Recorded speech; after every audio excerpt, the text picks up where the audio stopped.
ప్రతి ఒక్కడి జీవితంలో దుష్టుడు సమయాన్ని దొంగలిస్తాడు, ఇంకా జీవితాన్ని వాడు నెక్స్ట్ స్టెప్కి వెళ్ళాలా అది వెళ్ళకూడదు వీడు. ఎందుకంటే వీడు వెళ్ళి ఇప్పుడు నేను నిన్న సాక్ష్యం చెప్పా, దేవుని మైనిపరిచా కదా, ఇలా చేయకూడదు.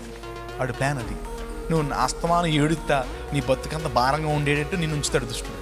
That is devil's plan. దేవుని ప్లాన్ ఏంటి చెప్పండి? ఇర్మియా 29:11 వెంటనే చెప్పాలి మీరు. దుష్టుడు ఏమంటాడు వచ్చి, నీకు ఫ్యూచర్ లేదా అంటాడు. నువ్వు వెంటనే ఏం చెప్పాలా? దుష్టుడా నీకు విషయం చెప్తాను ఇట్రా అని చెప్పి, ఇదిగో ఇర్మియా 29 చదవలేదా? వెంటనే ఏం తెలుసా, ఇక్కడి నుంచి నువ్వు బయటికి పోతాడా. ఆత్మీయ జీవితాల్లో నువ్వు పడుకుని పోయి ఉన్నావు అనుకో, ప్రార్థన చేయట్లేదు అనుకో, వాడు వస్తాడు. మెలకుగలిగి ప్రార్థన చేయమన్నాడు దేవుడు. వాక్యం చదవకపోతే వాడు వెంటనే వస్తాడు.